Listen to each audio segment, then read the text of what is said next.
Comedian, actor, writer, survivor, and CEO of the Department of Common Sense. A Smarts, what's going on, brother? What's going on, my brother? Man, tell me something good. How are you? Man, I'm doing great this morning. Started Good. off early this morning with getting on the Hebrew Israelites and the new Black Panther Party. I ain't gonna say the old Black Panther Okay. Party. Okay. That'll work. That'll work. Well, first off, man, thank you so much for taking some time, sharing some of your time with me. I really appreciate it. Ah man, it's nothing. I appreciate you. Oh, hey. Now, I need you to tell me about a major accident that you had several years ago. How was life before the accident, and how did life change for you after your accident? Oh, okay. Oh, that's a good question. Because before the accident, I was strictly doing comedy and selling drugs. Being honest with you. Okay. So before the accident, I had no intentions on being political. I didn't care what was going on in the world, and it was like that accident gave me my discernment, Okay. and it elevated everything for me, far as how I think, how I communicate, how I strategize certain things, and that strategy and the communication and the thinking process of how I changed after the accident. It's amazing, bro. Like being in the hospital, I was up in the hospital and I just so happened to see a video from Joy Reid. And then the very next video is her contradicting herself. The very next video was her contradicting what she just had said. I don't know how God set that up for me to see it like that, but it woke me up instantly. Like I could never go back to sleep off that again. She was actually saying something about the deportation of President Trump and all this other stuff. But the video before that was the deportations with Obama and how that was a good thing and all this other stuff. And so I was like, wow, she just straight up lied and contradicted herself in real time. You know what I'm saying? Yeah. Okay. Now, when you were in the hospital, how long were you in for? Tell me about what caused it, and tell me about your recovery. Okay, well, I one day I was trying to give me some cigars. I normally order my cigars, Okay. and I walked to the store to go get me a cigar. The cigar was $20. You know, the big Cuban cigar. It was $20, and I got hit by a car walking back across the street, and my cigars. When I got in the hospital, my cigars had updated me and said that it was at my house. That was like the most hurtful feeling in the world. I'm not even gonna lie to you, bro. Because sitting up there like, man, god damn, I just got hit by a car, and all I had to do was wait 10 minutes, literally 10 minutes, and I would have been good. You know what I'm saying? But being hit by that car, man, the lady didn't have insurance. So when the lawyers came in the hospital and they asked me, did I want to go through with garnishing her wages and stuff like that, I was like, no. The lady can't afford insurance, man. She ain't gonna be able to afford just keep taking money out of her account. No, hell no, I'm not gonna do that. Okay. And when I say everything worked itself out from that situation alone, like even me and the girl who hit me, we actually cool now. You know, she followed me on Instagram and stuff now. Yeah. Nice. Okay. So we real cool now, and it's like, thank you, because I would have never got to this position. I would have never been forthcoming with knowledge. I would have never been trying to educate myself. I would have been just going through life mad at white people. Okay. Mad at the police, saying they should do us this. Hell, just mad. You know how it is when you ain't got nothing really going on. Just mad. And that's exactly what the hell would have happened to me.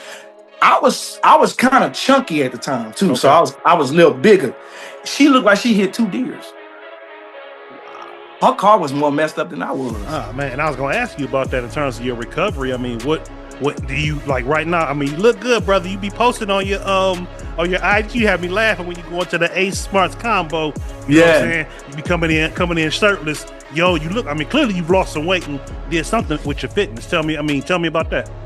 Actually, what happened was the fast. I couldn't eat because I was scared to go take a shit because my leg was broke. Okay.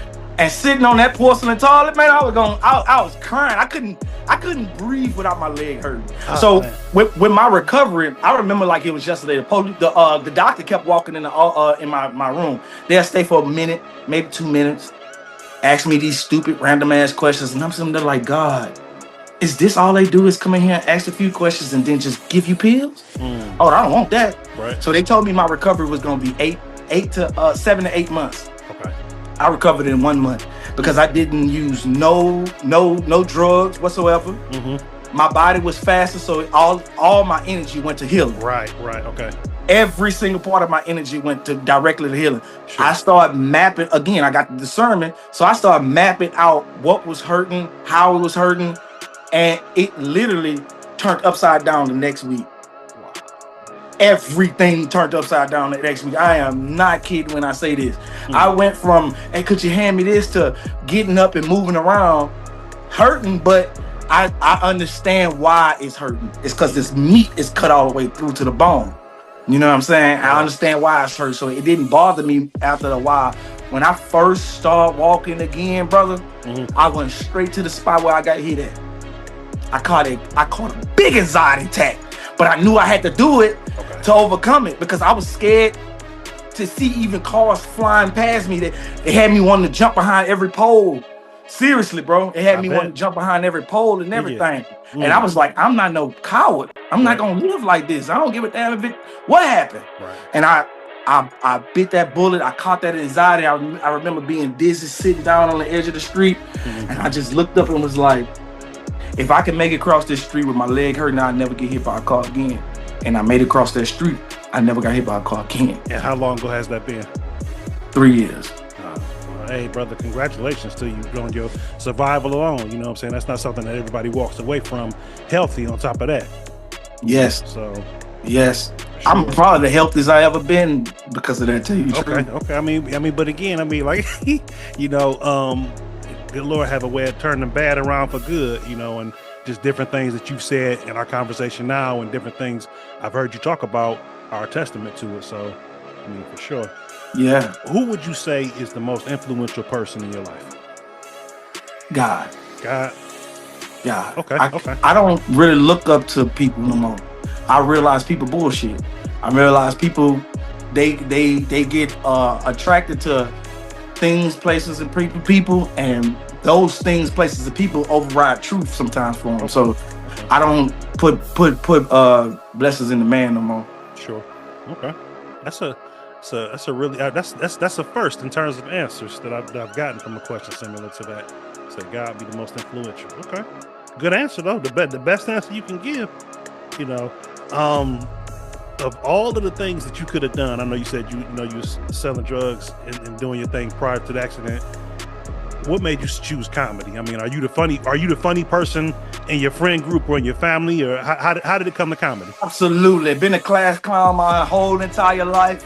But what made me actually know I could do comedy and just not be funny in the regular talking situations was jail. Jail made me realize I was actually a comedian because when I was in jail, I did a comedy show 2016. Okay. I did a comedy show in 2016, and I had the warden, the lieutenants, the killers, the murderers, the rapers, everybody. I had them laughing. And it wasn't that I just had them laughing. I was talking about them. So it hit a whole lot different for me because I was literally talking about the warden, how she come up in there being racist, and she was laughing. And when I got ready to leave jail, they all came around my bed and was like, hey, Ace, listen, man, I'm talking about killers, gangsters, racist white women, racist lieutenants and stuff like that. You were special. And they just kept saying it like, you so special, bro. Like I seen my warden cry. I seen killers cry around my bed, telling me how special I was. That motivation literally couldn't be touched by nothing else. Nothing. And I mean that from the bottom of my heart, bro. Sure. I literally came home with nothing. And I didn't stop walking to open mics. I always walked to work. I walked home. I had this happy ass spirit about me. Even when I was homeless, even when I was eating out of trash, I had this spirit like, I'm going to make it, bro. It's going to be cool. I'm going to be good. I'm going to have a good story to tell people, this and that. And it's like, I would have never thought it'd happen like this. Right. You know, I probably did think it was just going to be just comedy, but not like political and being a truth teller, being just a spoken person out loud for the masses. You know, I wanted always to. Once I seen what the reaction I got from a racist warden, I knew for a fact I was the total different of everybody else. So what I did was nigga myself up as much as possible, so they can see the nigga and have to question if he's ignorant like those other people. Because Ace ain't. And that's what all the white people see now. Ace, we can't judge nobody outside no more because he got chains on, he got locks in his head, and he cursed everybody out. So they can't judge you no more. But people don't understand what I'm doing, so it's like a lot of backlash from our black people. Of course.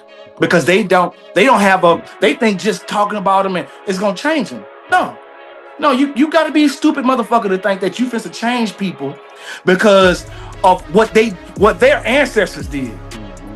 Most people ain't racist. And the ones that are, they closeted racist. Are you gonna sit there and worry your whole life about the closeted racist person that go in this house and talk about you? The one that won't say that shit to your face? Right.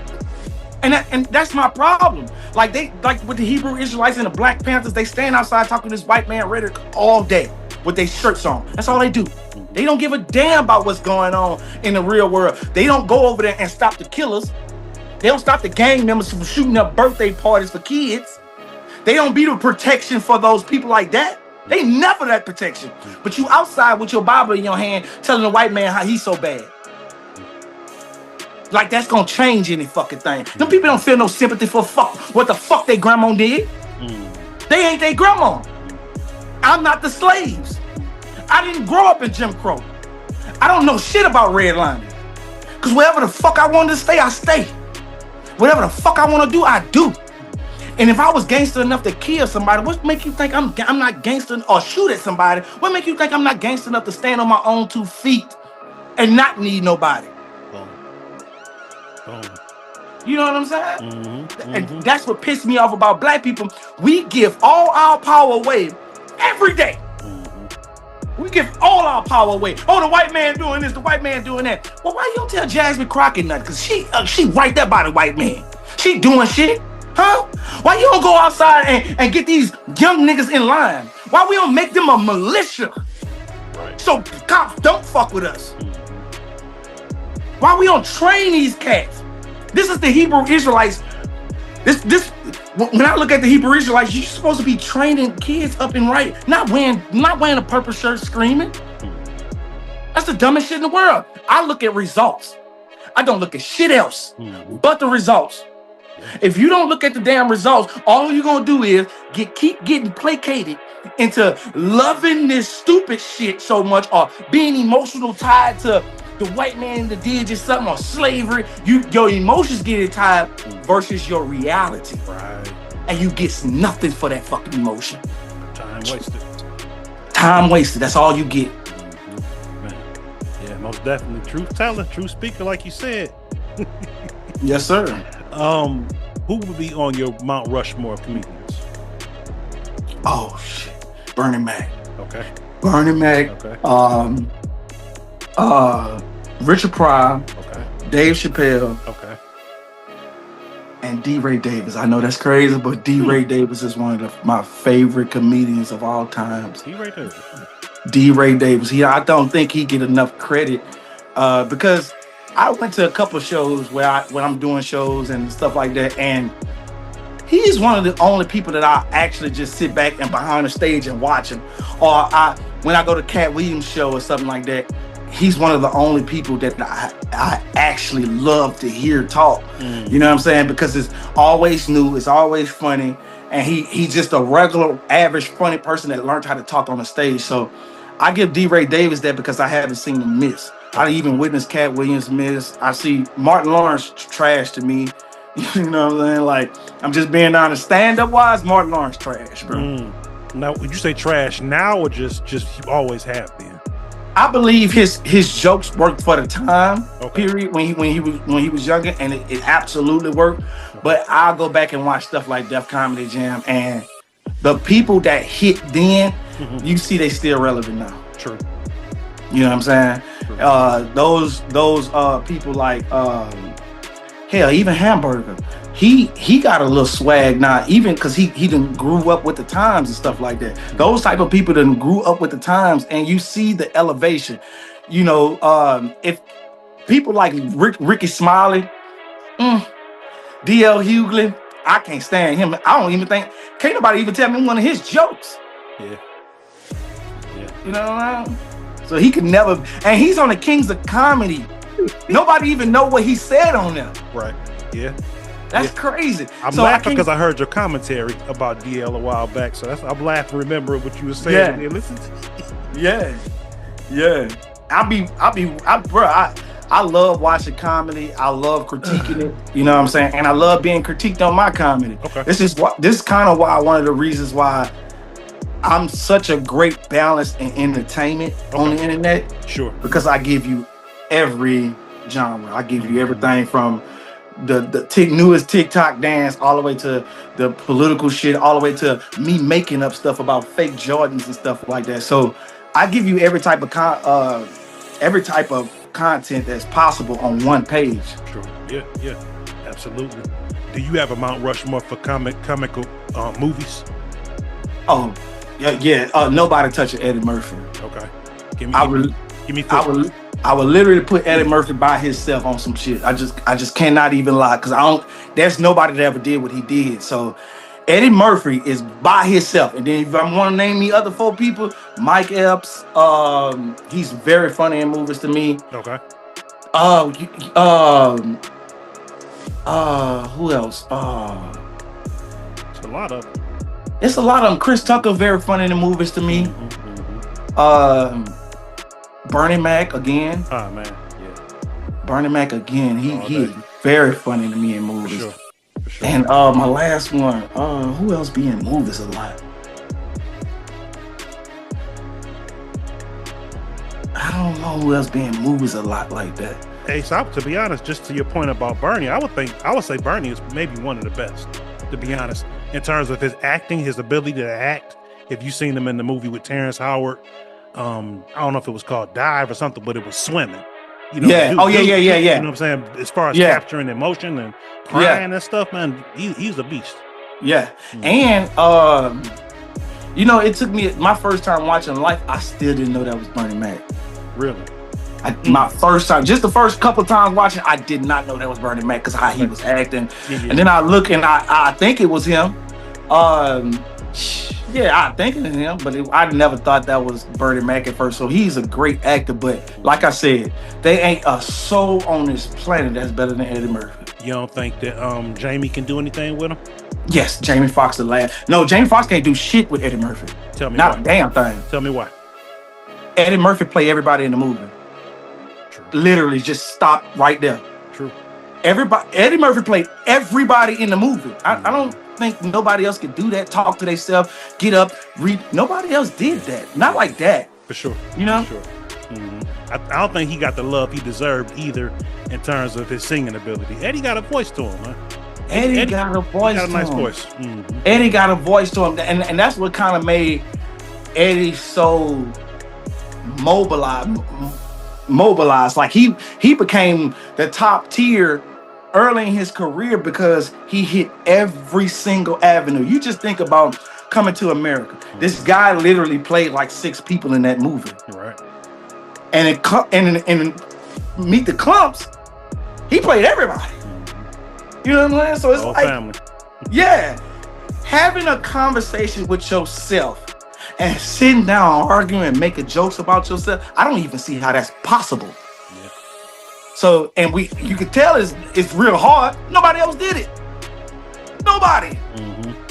And he has those type of movies where like you go from everything from Dr. Dolittle, you know what I'm saying? Like all the way to the Clumps, all the way to the Respucia, the Norbit movie.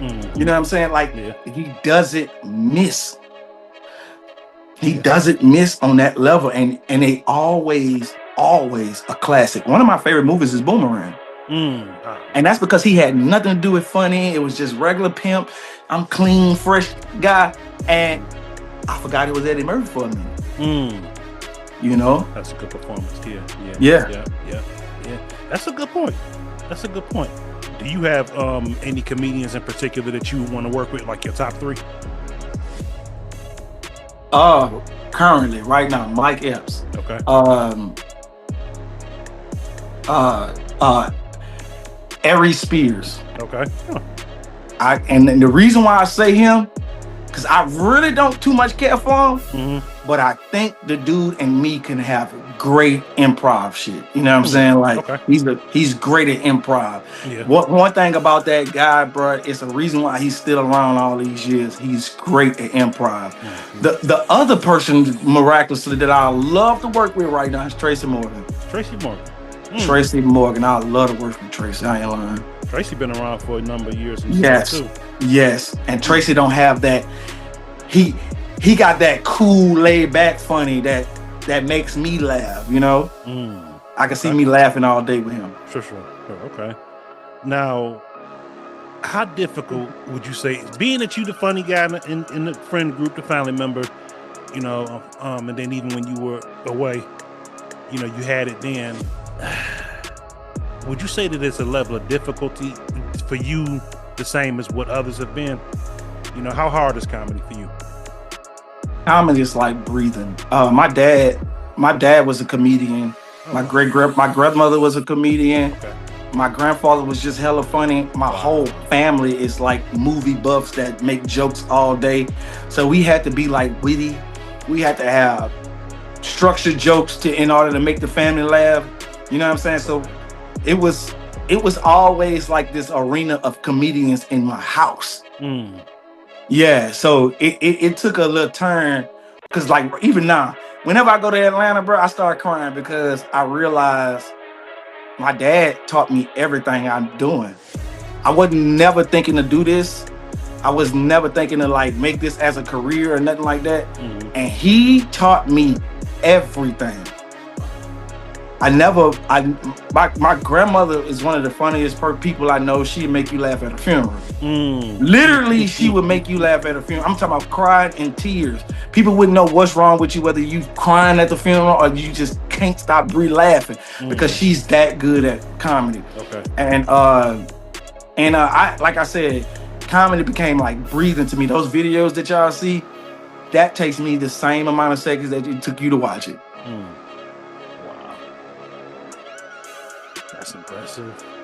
That's impressive. I know I gotta get you early, man. You know, I'm a indie filmmaker and you're an actor. So it's like, listen, I gotta catch you early while I can afford you, man. Yeah, man. Call me. I'm a great actor. I act with my damn self all day. Listen, no, I was gonna say, brother, just from when I first started following you, I think it was mid last year to now, man, just your growth, man. It's been amazing. You know, I'm happy for you, brother. Proud of you, man. Love to see you shine. Really enjoy your content. So, like I said, I got to put my plea out early because I don't know where you gonna be in terms of exploding between now and the end of the year. Yeah, because you know, one thing I learned that nobody care about what you did yesterday. Not a soul. So if you ain't constantly moving, you ain't constantly trying to grow, you ain't constantly looking for something to do, you ain't constantly trying to make a content, it's like you die off that same day because we have goldfish brains now. Yes. You know, every 5 seconds there's a new tragedy. So if you're not inside those algorithms for those new tragedies, they just literally forgot about you. Just like how they forgot that Obama, Bill Clinton, Hillary Clinton, Joe Biden, all of them was doing the same deportation that Trump doing. Exact same deportation. As a matter of fact, they did it worse. And nobody said nothing, but because we goldfish and we was told to hate or be mad at something, we get mad and trigger that shit. You know? Yeah, true. Pretty much.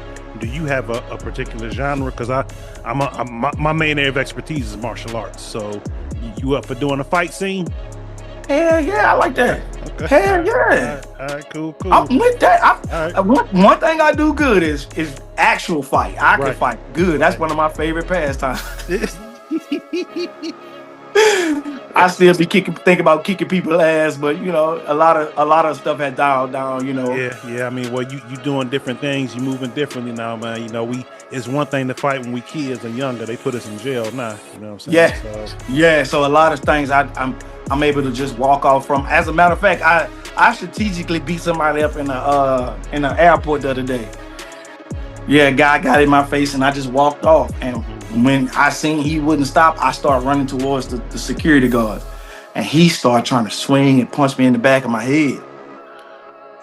And I turned around and just parked him. Wow. I punched him dead in his face in front of the security guard so I wouldn't get in trouble. Right. I mean, they seen you making your way over there, my man. Oh, I was screaming, "Help! He's trying to hit me! Help!" Oh, you did that? Oh man, that's. Oh, I did all that. That was brilliant. That was my second time actually performing like that. The first time I was living in a hotel and this dyke chick had got into it with me on the elevator about something, and I ran off from her and she started chasing me. I knocked on every door in the hallway until I seen a white man come outside so I could beat her up. Wow. Oh my gosh. What is it with them? Man, you got a world full of angry people. You running off. It's like, look, you win. I'm running. And they chase it. It's like, dang. You really have no idea who you chasing. You chasing the Tasmanian devil. Oh man. Man, how did you? I mean, where you are now and what you've been able to accomplish in the time that you have. How do you feel about that, brother? If somebody would have told you 10 or 20 years ago that things that would have turned around the way that they have, and you've done the things you've done thus far, would you have believed it? No, not even close. Not this. No. I would have wrote this off as he tripping. He just talking. Because now I hear everybody that said this was gonna happen so loud. I hear them like they just said it just now. Like, and this is my 6th Instagram page. I had 18 TikTok pages. I had 5 Facebook pages. Each one of them over 100,000 or better. Each right now. And every time I ever lost it, I found out being banned was the best thing. Okay. Being banned helped me get my face card structured. So when they see me, they instantly just flock. Like, bro, I can make a new page right now on TikTok, and in a couple of hours, I have 10,000 followers. Wow. How long have you been on social media like this? Since 2022. 2022. Has it been a consistent growth up to now? Because I know what I've seen. It's been, even to be honest with you, my first page was kind of crazy because I told my PO that I was content creator instead of drug dealer. And he asked me for my page. So the same day I went home, I made like 15 videos. Well, the 14th video that I made, it went viral. It had like 10 million views. When I woke up the next morning, I had 20,000 followers the next morning. So we went from 0 to 20,000 followers and 10 million views in one day. So it was like kind of made for me to do it, no lie. For sure, I reckon so. What did your PO have to say about that? He literally still calls me and like I'm off for probation and everything, and we still cool. We still like, he still be like, man, I love to see your growth, bro. I love to hear how you talking, man. You really didn't even have to go to think if I was doing this when I was on probation, I wouldn't even been on probation. He would have made sure I got off. I'm surprised. I know that has to be cool for him to show you the love like that, but I'm surprised that this isn't something that's talked about more, man. I mean, people, they just have a proclivity to flock towards negativity, man. And it's like for brothers that are able to turn their lives around the way that you have and to make the moves that you have, this is something that should be celebrated and given attention to. You know what I'm saying? Yep. So, yeah, that makes me all the more grateful to be able to have the conversation for you to be able to share it and put it out there. Man, I appreciate that, because one thing for sure, I started dialing into me. Being hurt, laying on this couch right here, bro. I couldn't even go in my room to lay in the bed because it hurt so bad. So I used to have to just sit on this couch, and I just started dialing into me. Bro, like, I don't think people really truly realize the fastest way to find God is to go search yourself.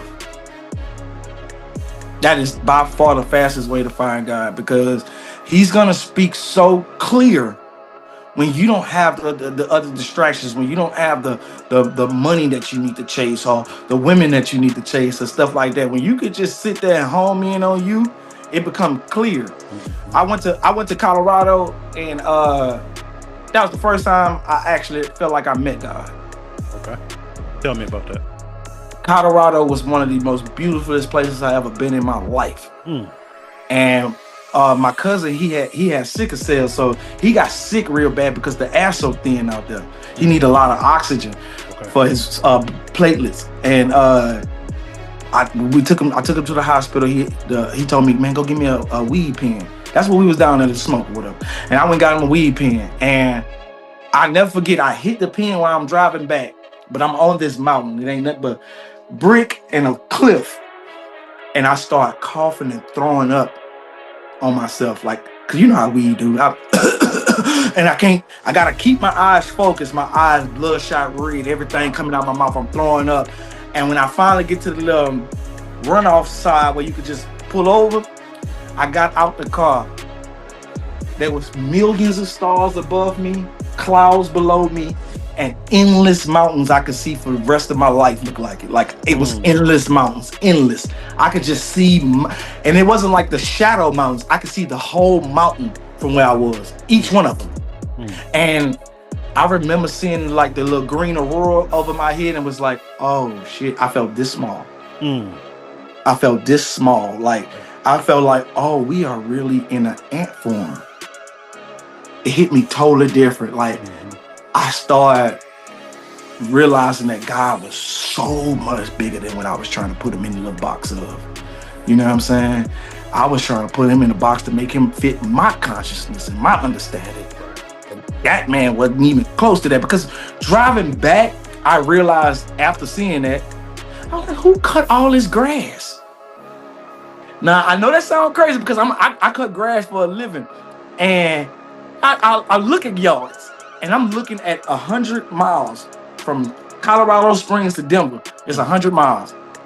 Not one blade was out of place, not one weed, nothing. It was all perfectly symmetrical no matter where you looked. And when I seen that, I had to go look it up. Like, God, how did you do this? Like, how was you able to keep all the grass? And it was the elevation, including with the oxygen levels that stunted the growth of the grass. And I was like, oh, that is fucking beautiful. But it also gave me that next level of understanding. You know what I'm saying? Like, oh, okay, God way bigger than what I'm thinking. So let me just put him in motion for me. Then I told God right after that, God, give it to me the way you want me to have it, or I'm going to get it the way I need to get it. And it was like a threat almost, but he just instantly, here you go, here you go, here you go. Go over here. Talk to this politician. Go talk to this governor. You know, get yourself in line with these people. And it wasn't nothing that was hard. I didn't feel like I was working. I always felt like I owed somebody something for me being there. You know what I'm saying? Because it was too easy. It came by too fast. And that's all working with God, bro. Sure. But you have to have the willingness as well. So that's like, the heart of a servant, which is a good thing, you know, to get out there and to share with people, you know, information, to have that compassion, to even care, to want people to be better and to do better, you know? Right. So what, man, how long ago was that? The Colorado thing was in 2021. Okay. Golly, time flies, bro. Time flies fast, bro. That's 5 years ago, bro. Yes, sir. Just that quick. What would you say in terms of what is your main goal as a comedian? What would be your main goal as an actor? My main goal as a comedian is literally to make people cry uncontrollably and be mysterious after I do that. Because one thing about me is comedy and ranting on the internet is my therapy. I literally don't give a fuck about that shit once I finish. Like, as soon as I finish the video, I don't care. I'm going to the next thing. You know what I'm saying? Like, I don't harp on it. I got it all out. It's like I end the chapter. As soon as I finish a video, as soon as I finish a comedy set, I get introverted. I don't even want to talk to people no more. Like, you know what I'm saying? Like, I want to go back to my thoughts and enjoy programming myself. Okay. You know what I'm saying? Like, I actually enjoy programming myself because I see that that's literally all it is. It's constant programming, constant, hey, this didn't work for you. I'm always looking at my results or whatever.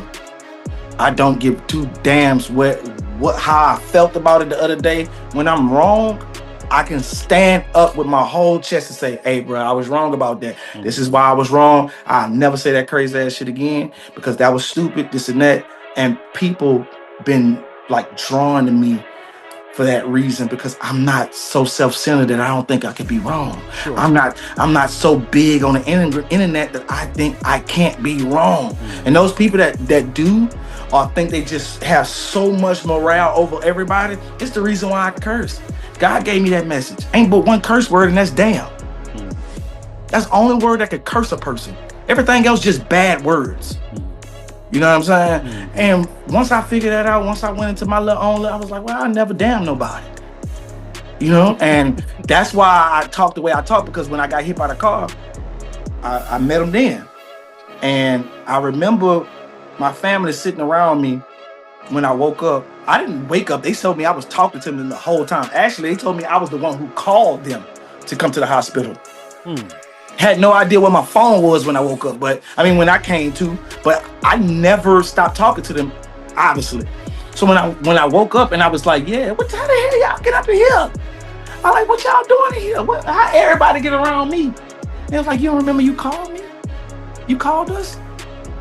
I'm like, I called you? And they showed me my phone, and I'm looking at my phone like, and I heard the lady say, okay, y'all, we about to start surgery. I'm like, surgery on what? I didn't feel it. I didn't feel nothing. I just came back.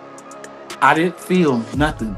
And when she said surgery, the instant pain from my leg was like, what is that? And my neck was hurting. My shoulder was broke right here. I couldn't lift much of nothing. I couldn't move much of nothing. Then it started hurting me to breathe. I was like, wait a minute, what's wrong with me? What happened? They're like, you got hit by a car. I got hit by a car. You know, I didn't remember the car color, the person, or nothing until she came into my room. I didn't remember nothing about it, and then it flooded back. It all flooded back in my brain. I was like, oh, hey, how you doing? You all right, girl? She was like, you asking me, am I all right? And she started crying. And she's like, no, I'm not all right. I just can't believe I hit you, this and that. God, that was my fault. I don't even know what happened, but this is my fault. Don't worry about it. Like I said initially, to praise God for that, in terms of just something that could have been really bad, turned out to be really good. It turned out really good. And it really takes somebody like they told you when you was in jail, you special, man, because it's like that's not the mindset that everybody would have. People negative, man. You know, people are negative. I mean, just to give a quick example, I was at the job a couple weeks ago, or maybe a month ago, and I tripped over forks on my high-low and fell outside on the cement. And as I was going down, when I realized, or actually, I'm sorry, when I hit the ground, I immediately started praising God for it, because I knew it could have been worse. Okay? It's wintertime. I'm a big dude. I'm slamming against cement. You know what I'm saying? So that mindset is everything, man. You know, is. Attitude of gratitude, you know. It is. I'm here. It could be worse, you know what I'm saying? Yeah. And I'm either thriving or on the path of thriving. That's good stuff. My mom, when I did that, when I told the lady no, when I told the lawyers no, I wasn't gonna go pursue her for no money. She looked at me kind of crazy. I was like, Mom, I'm here. I had no idea that was gonna happen to me. I'm here. I'm alive. I plan on being healthy. For whatever reason, I'm not mad enough to go garnish her wages. Like, you could call that whatever you want. Like, then they came up in there with the hospital bill. It was like $70,000. And I'll never forget, bruh. That hospital bill got taken care of like 2 months after I got out by some random ass person for me doing my political rants. And my political rants had just started at this point. Right. You know what I'm saying? And they just saw that I needed a need, and they took care of it. And in all honesty, that gigantic boost of paying that, I guess, I don't know. But I started seeing my credit go up. I started seeing I was just happy every day. I don't wake up mad, even though it seems like I be ranting. I just be mad at the situation. I don't wake up mad at all. I be happy as hell. And whenever I get around negative people, I have to move around quick, because the discernment too high on me. It's turning too high on me, man. I can't sit around your miserable ass. Nah, it take a certain amount of energy to be yourself and to do what you do, man. And any energy that you take away from that is gonna take away from it. You could be better, Fact. a little more energy towards your comedy or whatever it is you're doing versus the energy that you're using to battle being around a negative person. So I feel you 100% on that. That's really cool, man. I mean, just when you think about it, you showed that mercy or that compassion for that woman, and because of that, the Lord took care of you with your medical bills. You know what I'm saying? Stuff. Sometimes, man, he tests us to see where we are. You know, He's not gonna give us anything that we aren't ready for. You know, so clearly you proved you were ready for that by how you handled that compassion. By not taking drugs. Yeah. Bro, I couldn't sleep. I used to be up 3 days straight because I couldn't sleep. If I breathe wrong, if I move wrong too fast, or if I breathe wrong, my leg will hurt. It hurts so bad that I can't function on nothing else. So you talk about I'm only going to sleep every 3 days when I'm fully exhausted. Wow. Fully exhausted. My body has collapsed on itself for me to go to sleep, and it got to the point where I was like, I'm gonna tell you something else that happened. When my leg finally healed up, I went laid in my bed. That was the first time I've been in my bed, and I think this was like one of the best tests God gave me. Okay. I felt this entity spirit lay on my back and like hump me, basically. I'm not kidding. I'm not bullshitting you. I would not lie to you about no shit like that. Sure. It basically humped me. I jumped out the bed. Now, mind you, my leg hurting, but I don't feel it at this point. I jumped out the bed and was like, bitch, I'm God's strongest warrior. Whatever the fuck you doing up in this, bitch, show yourself. I'm a gangster and I'll beat your ass up. And I went all the way in to the point where I literally felt it leave. And I hope I don't sound like just like weird ass person, but it's one of those things that just I can't lie about. It happened to me. And I was like, that's when I realized you just beat a broke leg, a femur bone. This whole bone in my leg right here is an alloy now. Right. That's not even a bone no more. It was so crushed. You know what I'm saying? And I'm still able to walk. I'm still able to talk. I'm still able to move. When my family members and everybody came back like the next month to come check on me, they jaw dropped like, you walking? How are you walking? And I didn't remember something happened to me until they said it. Because I'm steady going to the next thing. God, I got you. God, I got you. You want me to do this? I'm going to do it right now. I don't hesitate on nothing He tell me to do no more. Because as soon as I do it, I see results from it immediately. And I'm not no pastor. I'm not no Christian. I don't sit there and walk around and tote my Bible trying. Nope. I just know what testimonies He gave me to tell people. For sure. Well, Ace, what is a word of encouragement that you would give somebody that's facing a tough time? And I know tough time can be relative, but if somebody is going through a hard spot in their life, what advice would you share with them? Tomorrow always comes. And if you could just make it to tomorrow, you have no idea what you'll see. See, I have family members and even my cousin, I'm gonna say his name Damon. And Damon, he lost a lot of things back to back, but I'm the perfect person to come tell that stupid shit to because I lost it all. With no way of getting nothing back, without no certifications to get a good job or nothing like that. So I lost it all. And he was crying, talking, man, I don't want to be here. I'm gonna take myself out, this and that. And I hung the phone up on his puss ass. You'll never talk to me like that, nigga. You never did. You want to kill yourself? I'll give you the gun, bitch. Because you just seen what I went through, and you gonna cry about losing a job, nigga? You about to kill yourself for a job, nigga? You the weakest motherfucker on the planet. You don't deserve to be alive, nigga. I just went through the most worst shit you could possibly think of in a matter of 5 years. The worst. And I'm not about to sit there and condone baby your puss ass. Boy, get your ass off my fucking phone. Scary puss ass. You about to let a job take you out of this bitch. You think I'm gonna cry for you? No, you going to hell, nigga. I'm crying for you. You ain't shit. And I took that shit to heart. I took that. This just happened a couple of days ago, to be honest with you. Okay. I took that to heart. The fact that he was so ready to give up for nothing. And I say, bruh, is it just because you What was it that made you feel like you have to completely give up before you try tomorrow? It didn't work today, bro. The chessboard can get set up every single day. You the people don't become grandmasters because they lost the game and then just walked off. That's true. You don't. I'm a grandmaster in chess. I really, really, really play chess. This is one of my favorite pastimes. I play 50 games a day. Nice. Bare minimum. And it don't even stress me out to do it. It actually controls my thought process and how I put things into perspective. I put my life's decisions on the board. And however many times I lose, I don't give a damn. Monday of last week, I lost 100 games. Only won one that whole day. And I couldn't stop it till I won one. It didn't make me mad that I kept losing. Oh, that was my fault. Oh, he good. Because I accept and apply. That's the only way to win in this life. Accept what you're going through. Like, black folks gonna tell you all the time. You know how black folks is. The white man this and the white man that and the white man this and that white man that. Okay, but accept it. Now what you gonna do? What the fuck you gonna do? You gonna keep crying?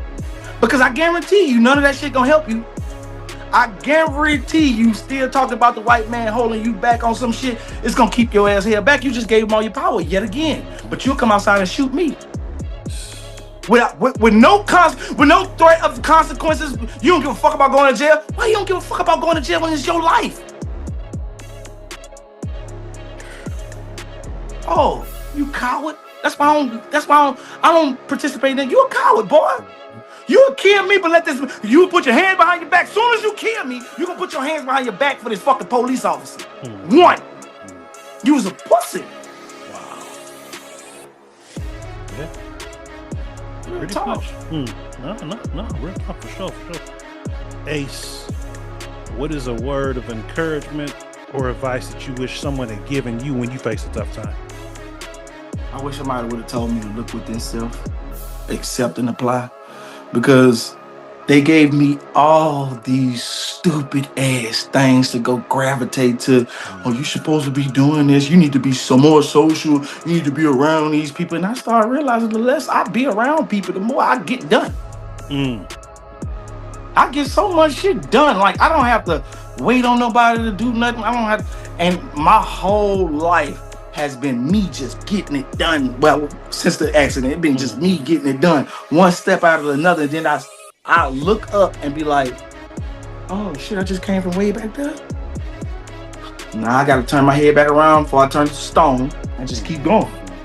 Because I see how people get so, I have OGs and homeboys that growing up and really realizing the discernment that you get, I can't respect nothing they say. I can't talk to these niggas no more about nothing. Like, I done blocked so many of my friends because their whole thought process is Jordan, sports, Michael Jordan, LeBron James, shit like that don't get them nowhere. And they just have random nothing ass conversations that don't lead us to nothing. And we all in position to be doing some big shit.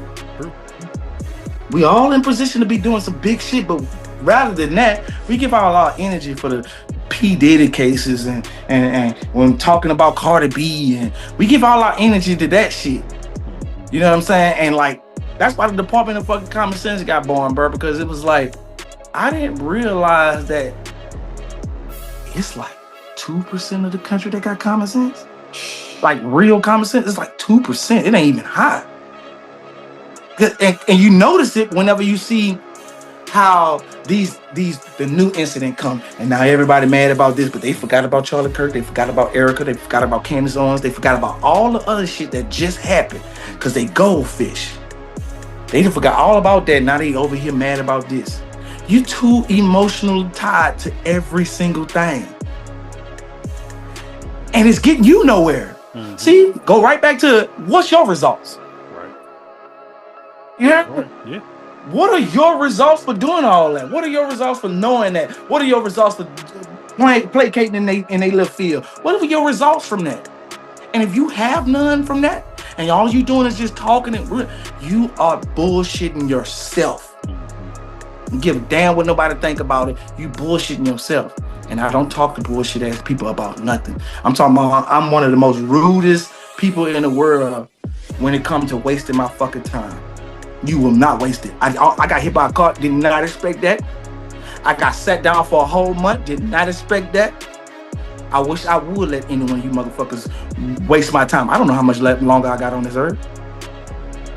But I know I need to be a legend before I go. And if we don't have the legendary aspect on the background, me and you don't have, we can't communicate because I'm going to be trying so hard to pull you with me versus all these people on the internet that's up there waiting on me. I don't have to convince them of my motherfucking thing. They already doing it and they coming to call me. Like you. You call me. Hey man, let's do something. Let's work together, man. Let's work. I don't have to convince you that it's time to work. I'm not with convincing nobody to nothing else. That's why I say this. That's why I say shit the way I say it. I stand on it. That's why I curse people out the way I curse them out, because you have to understand there's no coming back from this when I say this. I burn bridges to the fucking ground. I burn them to the ground. Mama, daddy, cousin, sister, brother, it don't fucking matter. Because none of you motherfuckers going to heaven with me, and none of you motherfuckers gonna have to answer for shit I did. Not one. Not one. I already been there. He ain't give a fuck. He ain't asked me about my mama. He ain't give a fuck about my sister. He don't give a damn about you. He don't give a damn if I was black, white, color. He ain't give a damn about none of that. He came to talk to me because he knew that was the only way he was gonna be able to talk to me. And I don't give a damn about what you think no more. You know what I'm saying? Like I started really, really, really dissecting and programming myself to the point where when I get in situations, my reaction time's like this, nanoseconds, not even long, because I already planned them. I went to the Super Bowl, my man. I had the cheapest tickets you could possibly buy. I was sitting on a field. I opened up the Matrix, my man. I went to Deion Sanders thing when I was in Colorado. I stood on the field with him, with a press pass that I just made up out my head because I got there. That's discernment. That's walking through the light. That's the real unplugging of the Matrix. The real one. And this incident that I'm talking about, like just going to an event, me and my cousin got tickets for Way to the Sky, and I tell him, if you look up there, you're going up there. This ain't a joke. I'm not playing when I say this. Man, we went to March Madness in New Orleans. We sat on side of Charles Barkley, Kennedy, Jet Smith, and all them. We sat right on side of them. Our tickets was in the sky. $30. It was $30 seats. I'll never forget. We were sitting in $10,000 seats. Facts. And no, the whole building was filled. Nobody can't touch us on our shoulder. Every person that's on my left, every person on my right, filled. Every seat except these two. Do you know how special I felt when I walked out there? I cried so hard, bro. I bet. I cried damn near every time I walked out there because I couldn't believe it was really that real. Like he really just gave me the key to the Matrix. I'm like, man, look, I trust you. Do what you need to do. And I don't take his trust in vain. Man, it's a lot of things that I really can't do no more. Like I can't sell drugs to nobody no more. One of my sales called me after my accident and was like, hey, Ace, Kevin died. And if I don't get no pills, I'ma die too. I hung the phone up and blocked it and just got on my knees and started praying. And my leg was hurt. So I still got up and got on my knees and started praying. Yeah, my knee was so swollen I couldn't even get down all the way, but I still got on my knees and started praying because, Lord, I could have went to jail for this. That's a murder. That's murder. I'm not going to jail for that, and I'm not doing nothing that's going to land me back in there again. I'm not doing that no more. I'm not. Lesson like a learned lesson, brother. Yes, sir. You know, that you touched on something, man. You touched on a lot. You were saying how you willing to cut people off and that. How quickly did you get to that? Because that's sometimes you wanting to bring folk with you and they can't come with you. It's just what it is. You know, like you said, you pulling and tugging on to bring folk, and the ones up top waiting. How quickly were you able to make that decision to be that way? because it takes time. Everybody a little different. You got people that been in the game longer than myself or longer than you or anybody else that still struggle with that, and it holds them back, whereas you're not going to, where I'm not going to. How long did it take you to get to that point where it's like, look, man, I just gotta trust what God is showing me to do and just do what I do no matter what anybody else says? That go back to jail. That started with jail. I went in the hole for 9 months by myself. When I came out, I was scared to go back in the dorm. I was scared, like my whole body was shaking. I couldn't contemplate, I couldn't think. But it started that journey of me outthinking everybody around me. So, for example, if being honest, I never do it again. But being honest, I sold so much drugs in jail, nobody knew it was me. And that was because the 9 months that I spent in jail, I plotted on shit the whole time, like to the point where I wasn't aware that it was working like that. Like, I was like, damn, I just made the whole thing come to me. They don't have a clue it's me. They don't have a clue it's me bringing in the drugs. Not just the warden and stuff, the people who in the dorm with me, they don't have a clue it's me. I'm so laid back, I read my books, I come over there, I talk wise, I play chess, and they didn't think nothing of me. And I was able to move around them. And then when it came down time to, like, again, I like to fight. So when it came down time for me to fight and stuff, they seen that I fight, won't do no extra stuff behind that, beat them up, go sit back in my bed, reading book again. It wasn't, and they loved that nonchalantness of me because I wasn't trying to be no overbearing gorilla. I'm not. You said beat it? Beat his ass and go lay right back down and read my book. Took nothing for me to do that, and just a little exercise. It ain't nothing, you know.